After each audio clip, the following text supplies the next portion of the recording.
시대의 진짜 위인을 찾아서 21세기 위인전.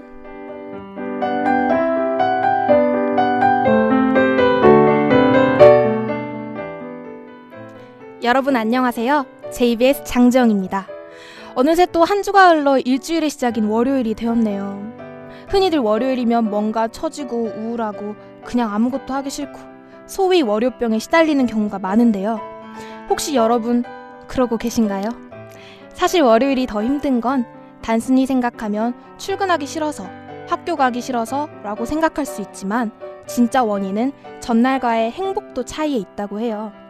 일요일이 즐겁고 행복했기 때문에 상대적으로 월요일이 힘들게 느껴지는 거죠. 그렇다면 월요병을 해결할 수 있는 방법은 무엇일까요? 일요일을 조금 덜 행복하게 보낸다? 에이, 그건 너무 바보 같은 짓이겠죠. 그렇다면 월요일이 더 힘들다는 생각을 바꿔보는 건 어떨까요? 그리고 오늘이 어떻게 하면 더 행복할 수 있을지를 생각해보는 건 어떨까요? 여러분의 하루가 행복하길 응원합니다.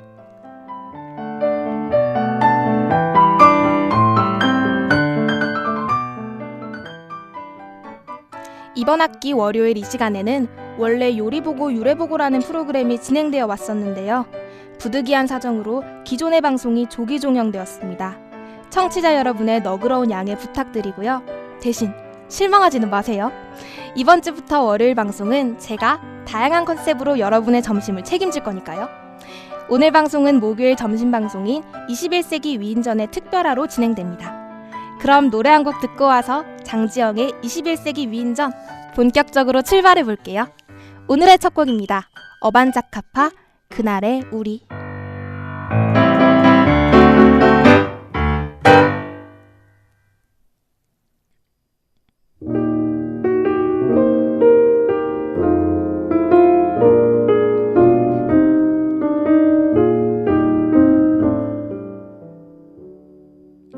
네, 노래 듣고 오셨습니다.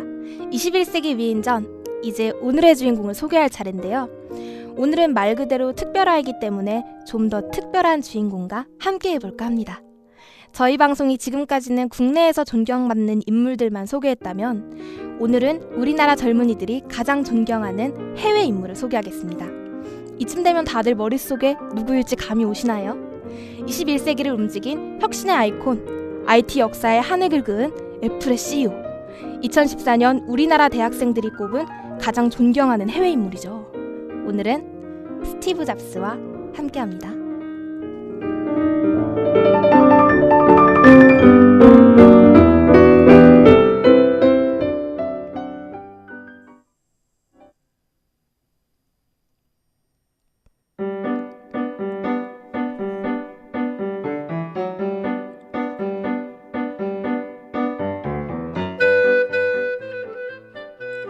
(1955년) 세상을 바꿀 두 명의 인물이 태어납니다. 한 명은 MS의 창업주 빌 게이츠, 그리고 또 한 명은 바로 오늘의 주인공 스티브 잡스죠. 기묘한 인연으로 이 두 인물은 같은 나이에 동시대를 살아가며 세계 IT 역사의 한획을 긋는 큰 업적을 세웁니다. 하지만 아이러니하게도 그들의 유년 시절은 너무도 달랐다고 해요.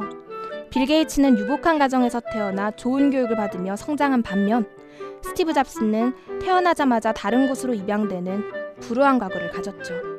그의 양부모 폴과 클라라는 잡스를 자신의 아들이라고 생각하고 열심히 키웠지만 어렸을 때 그는 부모 속을 많이 태우는 자식이었다고 합니다.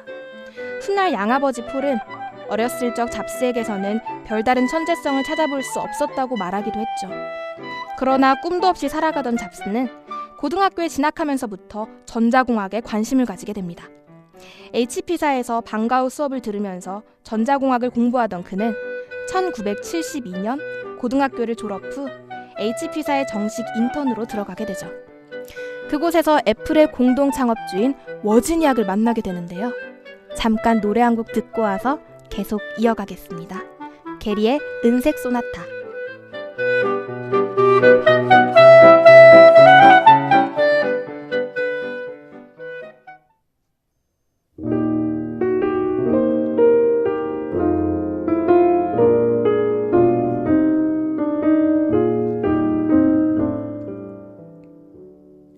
이후 게임 회사인 아타리에 취직하게 된 잡스는 컴퓨터에 크게 관심을 갖기 시작하지만 또다시 한 해를 채우지 못하고 퇴사를 결정합니다. 하지만 퇴사 후 워즈니악과 의기투합하여 직접 컴퓨터 제작에 착수하게 된 그는 대망의 1976년 역사에 길이 남을 애플1이라는 첫 번째 컴퓨터 기종을 개발하게 됩니다. 사실 컴퓨터라고 보기도 애매할 정도로 나무 케이스에 모니터조차 없는 투박한 플라스틱 덩어리에 불과했지만 당시 애플1은 대중들에게 꽤 큰 반향을 일으키며 잡스에게 상당한 돈을 안겨줍니다. 이후 애플1, 애플2와 2 플러스 등 후속 모델까지 차례로 성공을 거두게 되면서 잡스는 명성과 부를 동시에 얻게 되었죠. 하지만 연이은 성공에 따른 행복도 잠시, 회사 내에서 이사회 임원들이나 갓 들어온 관리자 존 스컬리와도 사이가 그리 좋지 않았던 잡스는 1985년 자신이 설립한 회사에서 쫓겨나는 최악의 상황에 놓이게 됩니다.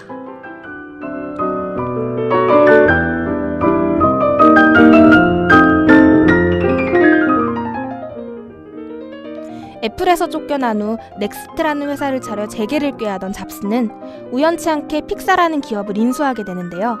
픽사라고 하면 여러분도 많이 들어보신 애니메이션 회사죠. 저도 픽사의 애니메이션을 참 좋아하는데요. 당시 잡스가 운영하던 넥스트라는 기업이 시장에서 큰 수확을 내지 못했던 반면 1995년 픽사는 토이스토리라는 애니메이션 영화를 만들어 대히트를 기록합니다. 그리하여 토이스토리의 성공과 픽사 덕분에 잡스는 실패한 CEO의 대명사에서 차세대 전자산업의 리더로 다시 복귀하는 데 성공하게 됩니다. 그 후 성공의 가도를 달리던 잡스는 워즈니악과 자신이 나간 후 매년 적자만 기록하던 애플사로 다시 돌아오게 되는데요. 그는 대규모 구조조정과 제품 개발을 통해 파산 직전이었던 애플사를 다시 흑자로 돌려놓는데 성공합니다. 그의 사업가적 수완이 잘 드러나는 대목이 아닐까 생각이 드네요. 그리고 드디어 2001년 그는 세계 시장에 아이팟을 선보이게 되는데 이 작은 mp3 플레이어는 디자인과 기술력으로 대성공을 거두고 이후 애플은 아이폰, 아이패드 등 세계적으로 사랑받는 제품들을 만들게 됩니다.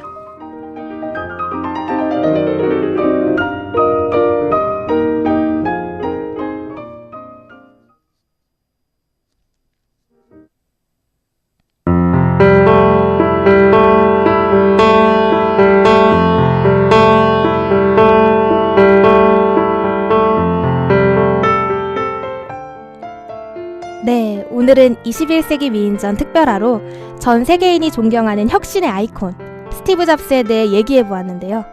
여러분은 어떠셨나요? 그가 이런 말을 했다죠. 우리가 이룬 것만큼 이루지 못한 것도 자랑스럽다. 예로부터 역사는 승자의 기록이고 패자 이야기에는 아무도 관심을 갖지 않죠. 하지만 우리가 꼭 기억해야 할 것이 있습니다. 성공과 실패, 이 둘은 모두 공통된 하나의 열망에서 출발했다는 것이죠. 처음부터 실패를 기대하고 도전하는 사람은 세상에 없을 겁니다. 그런 의미에서 오늘 하루는 잡스의 말을 마음에 새기며 이번 학기 실패했던 여러 가지 것들을 되돌아보는 건 어떨까요? 끝으로 서영은의 웃는 거야 들려드리면서 오늘 방송 마치겠습니다.